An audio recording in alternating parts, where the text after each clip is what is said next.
Konkursy, turnieje, egzaminacyjne zadania. Jak je rozwiązać, wyjaśni wam Ania. Zadania certyfikatowe dziś rozwiązujemy. Kto jest mistrzem imię słowów, zaraz się dowiemy.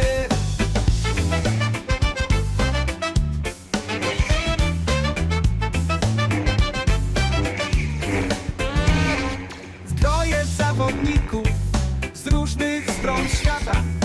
Każdy z nich ma cechy dramatycznego Goliata. Zrobiwszy, robiąc, robiący, zrobiony. Której formy użyć, kto dziś będzie zadowolony. Tak to Polski za nią, tak to Polski za nią, tak to Polski za nią, tak to Polski za nią. Dzień dobry, znajdujemy się w nowym biurze Instytutu Polonistyki w Kantonie na południu Chin. To są moi studenci Alina. Dzień dobry. A to jest Leon. Dzień dobry. Języka polskiego uczyłam ich przez 4 lata studiów licencjackich, a dziś są już magistrantami i jestem z nich dumna.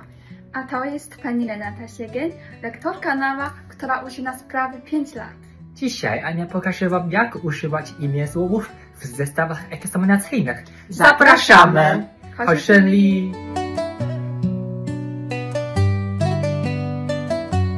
Cześć, jestem Ania i dzisiaj będzie odcinek specjalny. W ostatnich 2 odcinkach uczyłam Was, jak tworzyć imiesłowy przymiotnikowe i imiesłowy przysłówkowe, a dzisiaj pokażę Wam, jak ich używać. Ale nie tak po prostu używać, tylko w zadaniach egzaminacyjnych. I nie będę sama mierzyła się z tymi zadaniami, tylko mamy dzisiaj w studiu specjalnych gości. Oczywiście Łukasz będzie reprezentował Polskę, dla niego język polski jest językiem ojczystym, ale mamy też 2 gości z dalekiej północy. Wenle z Finlandii, dla której polski jest językiem obcym, i Krystiana z Kanady, dla którego polski jest językiem i odziedziczonym, i obcym. Zobaczymy, jak poradzą sobie z zadaniami certyfikacyjnymi. Ale zanim to zrobimy, przypomnimy wszystkie informacje o imiesłowach, które także Wam pomogą zmierzyć się z zadaniami państwowego certyfikatu. A więc mamy 4 typy imiesłowów, 2 imiesłowy przymiotnikowe i 2 imiesłowy przysłówkowe. Niektóre z nich tworzymy od czasowników niedokonanych, niektóre od niedokonanych i dokonanych, a niektóre tylko od dokonanych. Zobaczmy po kolei.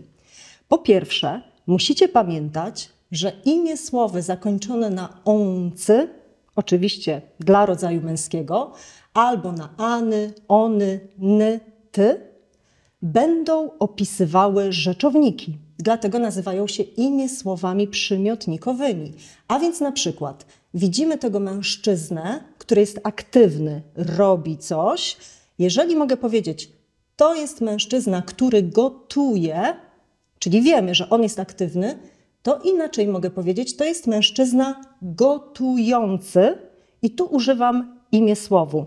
A więc ten imiesłów na oncy musi zawsze opisywać jakąś aktywność obiektu. Dalej, ten mężczyzna, gotujący mężczyzna, jak widzimy, robi jakieś danie. I załóżmy, że jest to zupa. I teraz nie mówimy już o mężczyźnie, tylko mówimy o tej zupie. Ona sama nie jest aktywna, ona nic nie robi, ale kucharz coś z nią robi, że w efekcie zupa otrzymuje cechę taką, że jest teraz gotowana. A więc ta zupa jest teraz gotowana przez kucharza. Ale kiedy skończy się ten proces, to użyjemy imiesłowu przymiotnikowego biernego od czasownika dokonanego, no bo już koniec tego procesu, a więc zupa jest ugotowana. I teraz przejdziemy do imiesłowów przysłówkowych. Pamiętamy, że tu ważny jest czas, w którym te czynności odbywają się. Po pierwsze, zobaczcie, ten mężczyzna, to może być ten sam, wszystko jedno, w tym samym czasie i gotuję, i próbuję, czy ta zupa jest dobra. A więc mogę opisać tę sytuację tak. Ten mężczyzna gotując próbował, czy zupa jest dobra. A więc gotowanie i próbowanie jest w tym samym czasie i wtedy używamy tych imiesłowów zakończonych na -onc. One się nie odmieniają, po prostu jest jedna forma i stosujemy ją w zdaniach, które mogę powiedzieć podczas kiedy gotowałam, równocześnie próbowałam. Tak, to jest ten sam czas. I zostały nam imiesłowy przysłówkowe uprzednie, te, z którymi Polacy czasami i Polki mają problemy. No zobaczymy, jak Łukasz sobie poradzi. A więc zakończone na wszy albo uszy. I w nich też jest ważny czas. To znaczy, najpierw dzieje się jedna czynność, a dopiero potem druga. A więc zobaczcie, mogę powiedzieć tak. Ten mężczyzna najpierw ugotował zupę, a potem ją zjadł. Z imiesłowem tę samą sytuację opiszę tak. Ugotowawszy zupę, ten mężczyzna ją zjadł. Ok? Czyli podsumowując, imiesłowy przymiotnikowe będą zawsze wiązały się z jakimś rzeczownikiem, będą go opisywały albo od strony tej aktywnej, albo pasywnej. Natomiast te imiesłowe zakończone na -onc i na wszy i uszy będą związane z czasem. Albo coś dzieje się w tym samym czasie, dwie czynności, dwie akcje, albo najpierw dzieje się jedna, a potem druga. Zobaczmy jeszcze przykłady. Dobrze, patrzę sobie na tego mężczyznę, widzę, że on teraz aktywnie coś robi i mówię: o, tam jest kucharz gotujący nasze danie. Kiedy zamówiliśmy je w restauracji i tam widzimy dalej kawałek kuchni, tam jest kucharz gotujący nasze danie. Czyli ten kucharz, który gotuje, to inaczej gotujący i to jest imiesłów przymiotnikowy. Teraz imiesłów przymiotnikowy bierny, ten był czynny. Zostawiłam ci ugotowany obiad, czyli obiad, który ma cechę taką, że ja coś z nim robiłam, że teraz jest ugotowany. Coś, czyli gotowałam. I teraz przejdźmy do imiesłowów przysłówkowych. Najpierw, ważna rzecz, jeszcze raz, muszą dwie czynności być dokładnie w tym samym czasie. A więc na przykład ta kobieta, gotując risotto, często je miesza, żeby się nie przypaliło, czyli i gotuje, i miesza w tym samym czasie. I wtedy używamy tej formy z -onc. A tutaj mija jakiś czas między akcją numer 1 i akcją numer 2. Zobaczcie. Ugotowawszy pyszną kolację, to była ta pierwsza sytuacja, czyli najpierw ugotowali tę pyszną kolację, Jan i Maria nakryli do stołu. Czyli najpierw ugotowali, a potem nakryli. A więc mówimy to z imiesłowem ugotowawszy pyszną kolację, Jan i Maria nakryli do stołu. Co jest bardzo ważne w tych dwóch typach zdań? To, że osoba, która gotuje i która miesza, to jest ta sama osoba. Tak samo tutaj. Osoby, które ugotowały kolację i które nakrywają do stołu, to te same osoby. Nie możemy tu wymieszać podmiotów.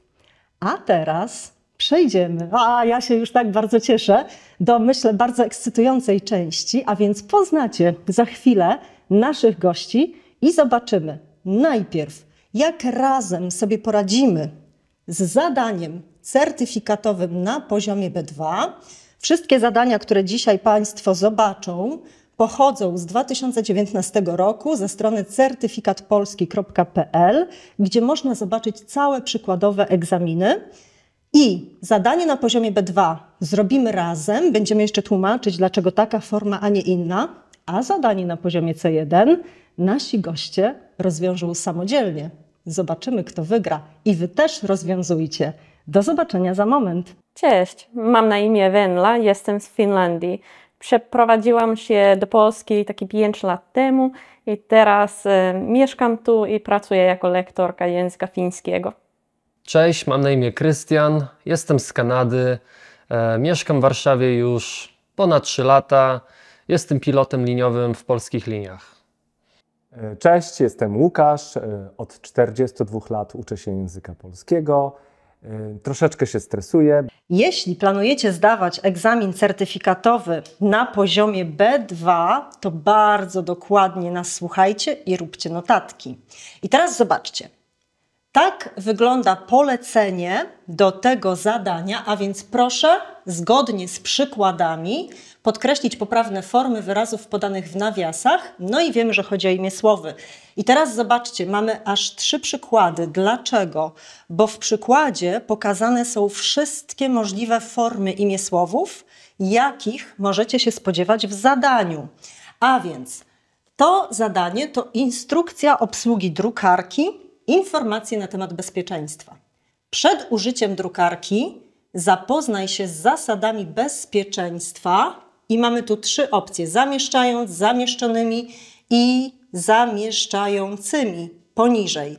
No i teraz zobaczcie, mamy zasady, które chcemy opisać, a więc już możemy mieć konkluzję, że na pewno będzie to imię słów przymiotnikowy, bo on opisuje zasady, a więc ten eliminujemy.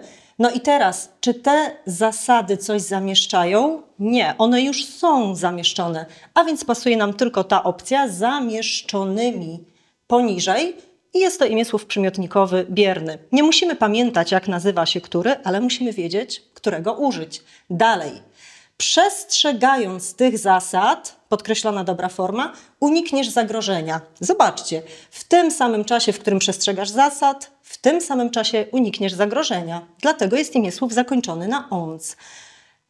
Zagrożenia dla zdrowia oraz szkód. I znowu opisujemy te szkody wynikających, nie wynikając, nie wynikające, wynikających z niewłaściwego użytkowania urządzenia. Tu pomaga nam gramatyka, dlatego że szkód jakich? Wynikających. Ta forma ma poprawną końcówkę. I teraz mamy całe zadanie, w którym jest 10 przykładów i pierwsze to zadanie rozwiązujemy z naszymi gośćmi. Wenlo, jeśli zgodzisz się, rozpoczniemy od Ciebie, więc bardzo proszę, przeczytaj pierwszy fragment z 3 opcjami. Wybierz tę, którą uważasz za najlepszą. Dobrze. Drogi użytkowniku, przy zakupie naszego sprzętu otrzymasz gwarancję obowiązując, zobowiązującą, zobowiązaną, czyli do przestrzegania poniżej instrukcji. I myślę, że to jest zobowiązującą. Super, zgadzacie się? A, przepraszam. Już powiedziałam, że super. Tak. Dobrze.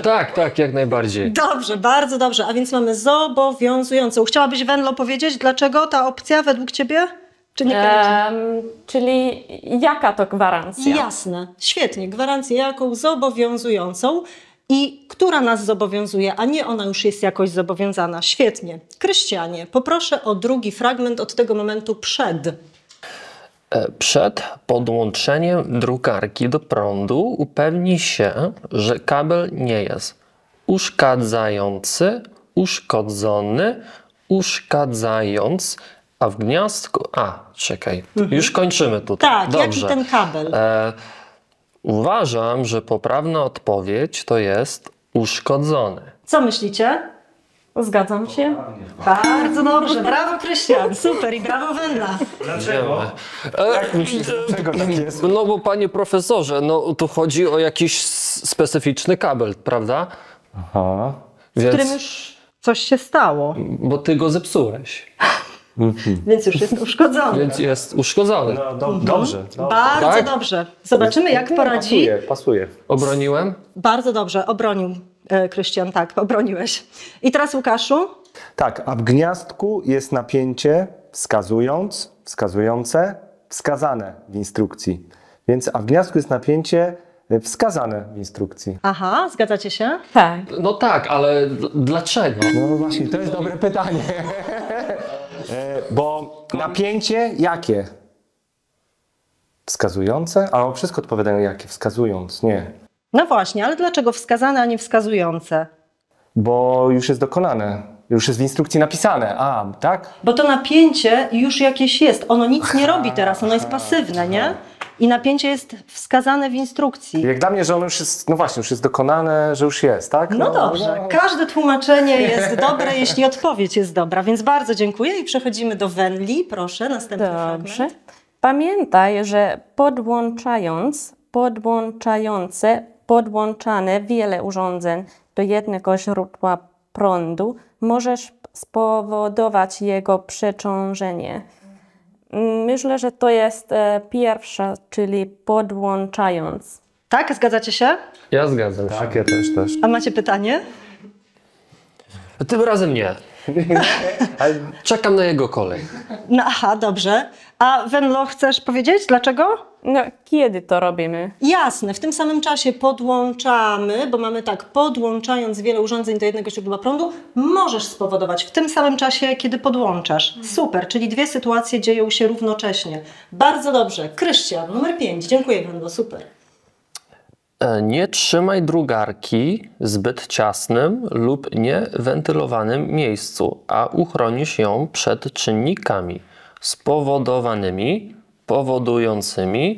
powodujące jej przegrzanie, a nawet pożar.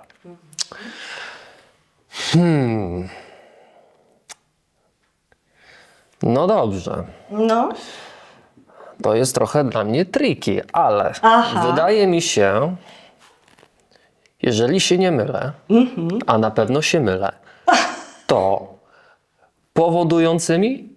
co myślicie o tym, Wendla i Łukasz? Ja też mam Tak, to. też mam tak zaznaczone. Łukasz, czego aż Wendla powie? Świetnie. A jakoś wyjaśniłbyś, Krystian? Nie odpowiadam na pytanie. Rozumiem. A czy ktoś inny chciałby wyjaśnić?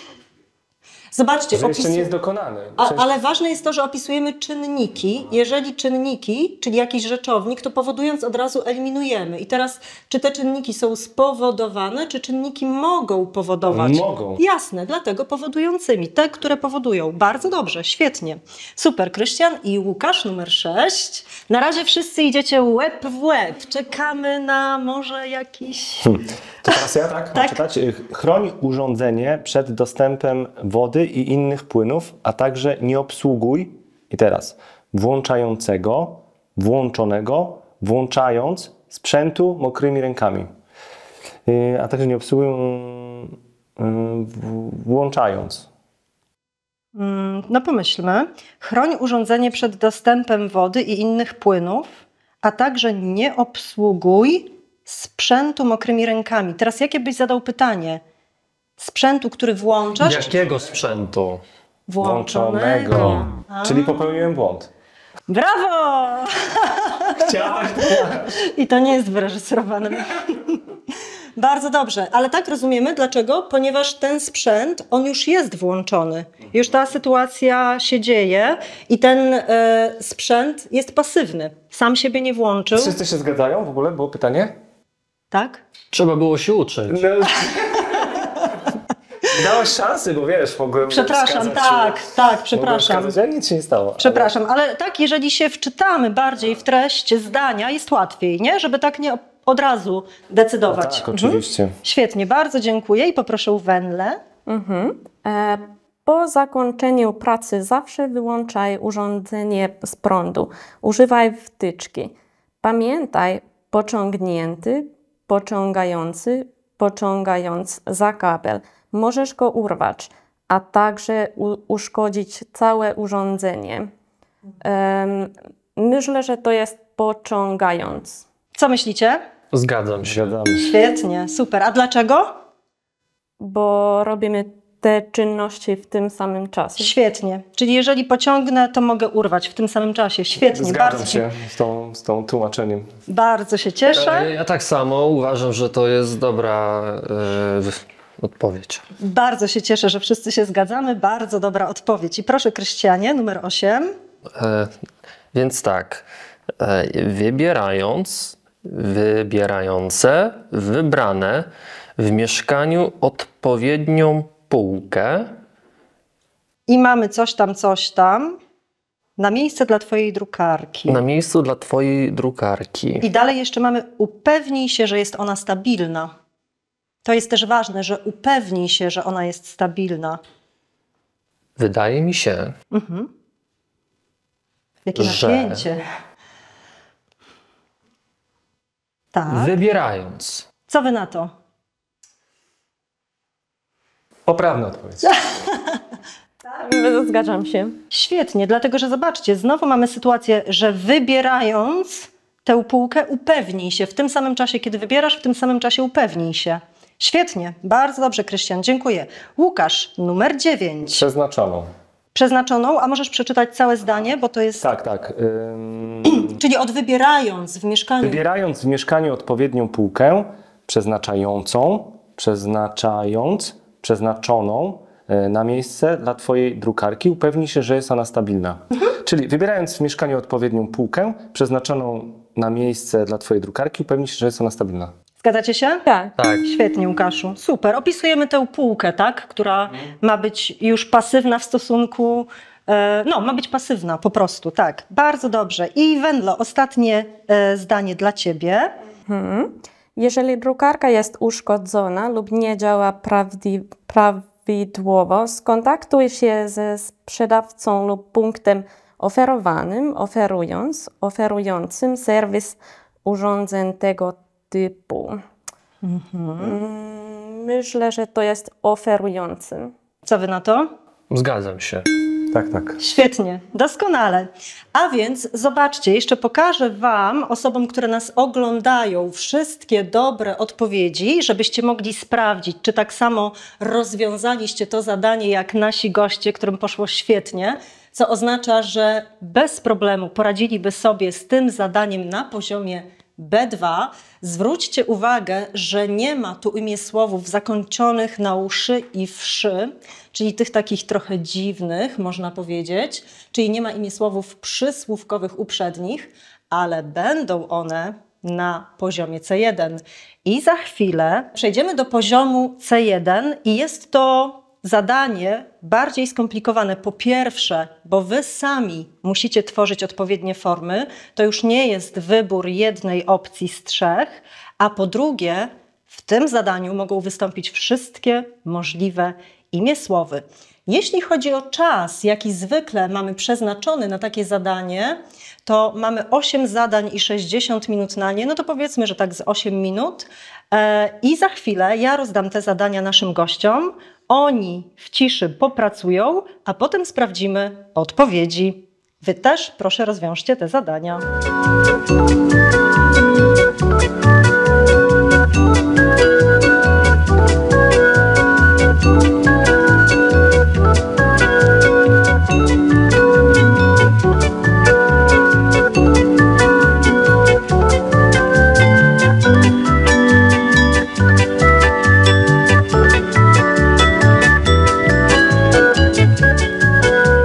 Minęło tak maksymalnie 10 minut.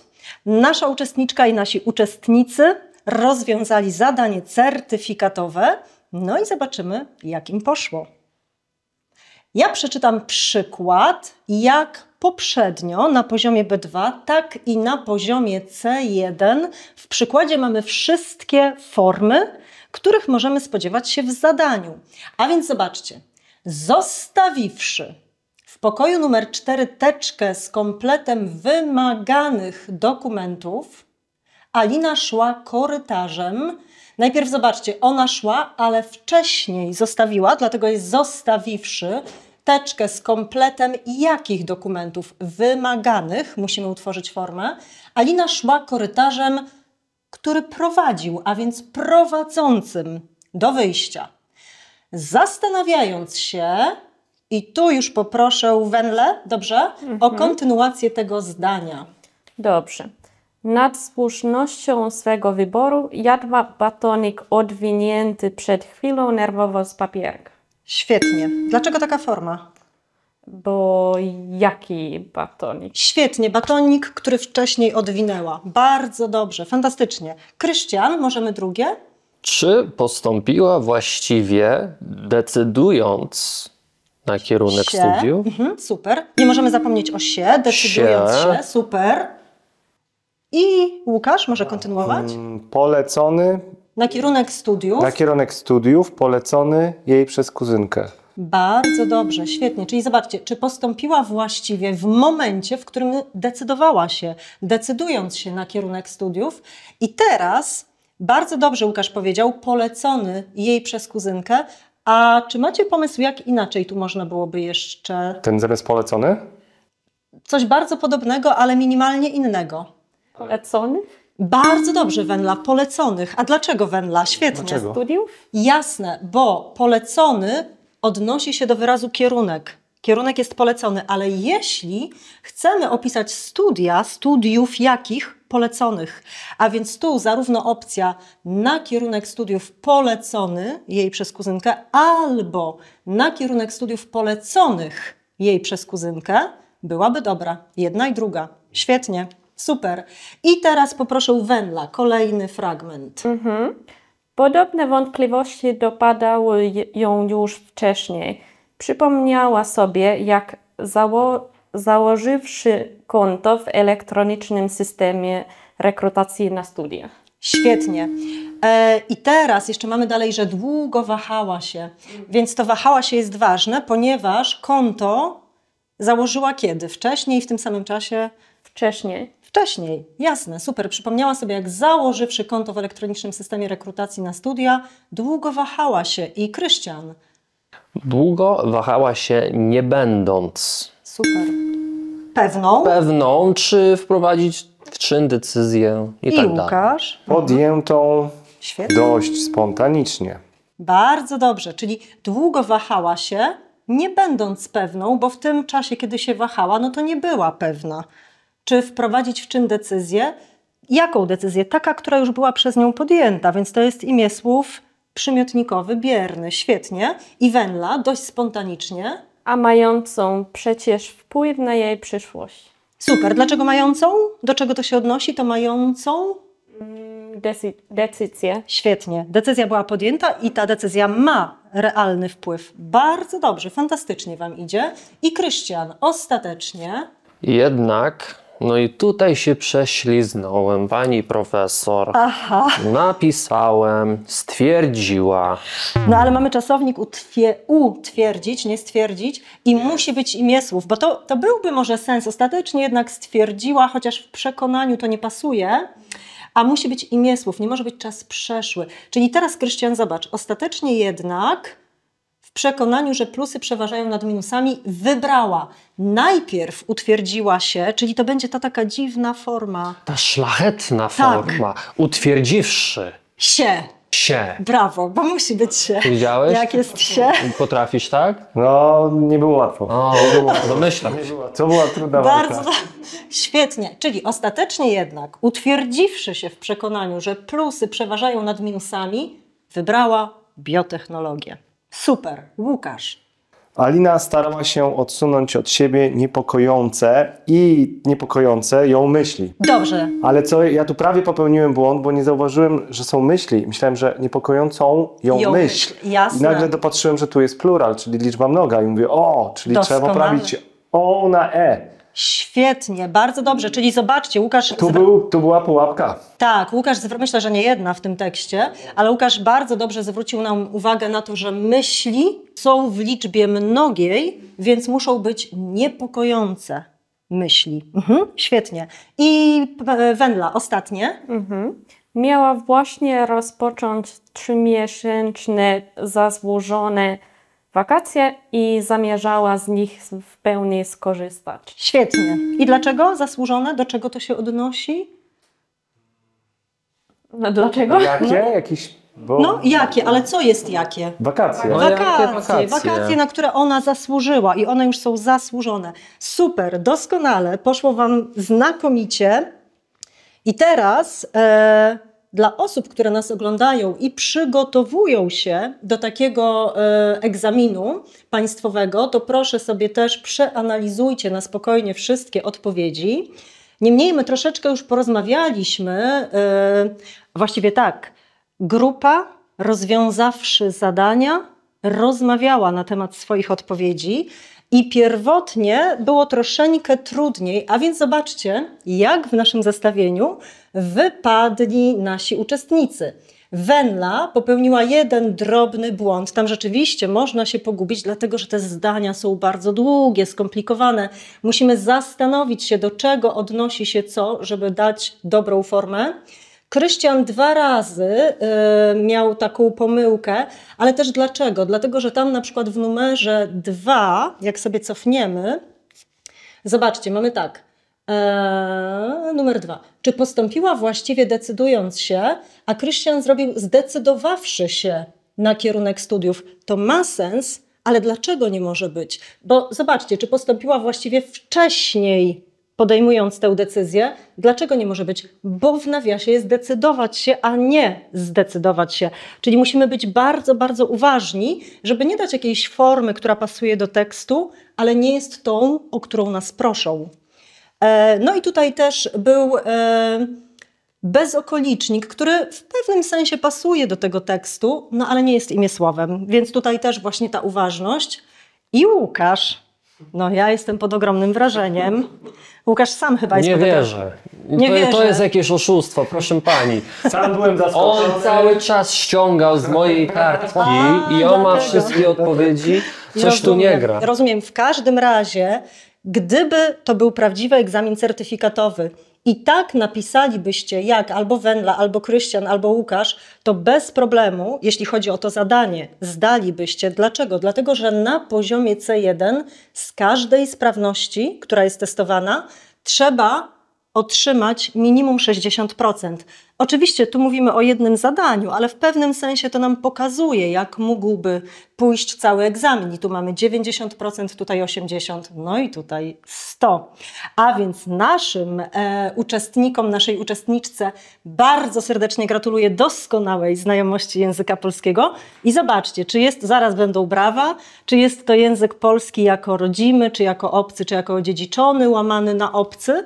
Można sobie z takimi zadaniami poradzić. Ja jestem zachwycona, mam nadzieję, że Wam to zadanie poszło równie dobrze. Pa! Otóż to. Założywszy, że pójdzie mi bardzo dobrze na tym egzaminie, to jakimś cudem jemu poszło lepiej. Ale jak? Jak to jest możliwe? Przecież to on. Ale powiem coś, bo to jest ciekawe. Ja nie wiem, czy moi rodzice by sobie z tym poradzili. Założę się, że nie. Mama to na pewno nie. Ja to sam nawet nie wiedziałem, czy sobie dam radę z tym, ale to było dla mnie w ogóle jakieś nowe słowa. Dobrze to powiedziałem? Założywszy, no, jak szlachta. Ćwiczenia były bardzo trudne według mnie, ale zwłaszcza ten na poziomie C1, bo tam mieliśmy pisać i wybierać dobre formy, ale no, cieszę się, że znalazłam dobre odpowiedzi, ale no tak, ciężko było. Bardzo się stresowałem. Tak jak mówiłem na powitaniu, nie byłem pewny, jak mi pójdzie i jednak jest takie uczucie, że coś robisz, coś, co powinno być dla ciebie oczywiste i nagle te wszystkie wersje stawały się dla mnie poprawne. Wszystkie, więc ja się pomyliłem w którymś tam momencie, chyba po poziomie B1, czy tam B2, już nie pamiętam, B1 albo B2. I było to o tyle stresujące, że ten tekst jest bardzo prosty, no ale wszyscy pokładają te nadzieje, może nie nadzieje, ale chcieli, żeby to było dobrze, że powinien poprawnie odpowiedzieć i źle odpowiedziałem. Później już było trochę łatwiej, ale cały czas to jest stresujące, więc ja teraz wszystkich rozumiem w tych teleturniejach występujących, jak przed telewizorem czy tam ekranem mówisz komuś, widzisz, jak ktoś występuje, mówisz, ale to było proste, ktoś nie wie czegoś prostego, to teraz to poczułem, jak było. No dla mnie było to stresujące i wcale nie było łatwe, więc cieszę się, że się udało, że zaliczyliśmy wszyscy. Dzięki.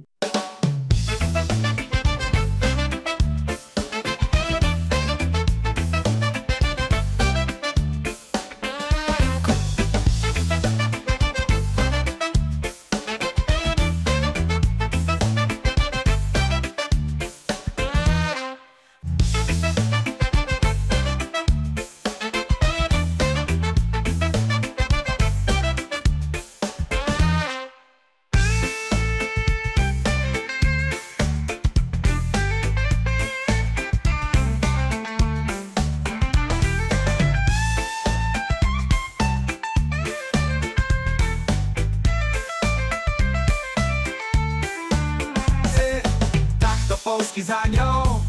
Tak to polski za nią. Tak to polski za nią. Tak to polski za nią.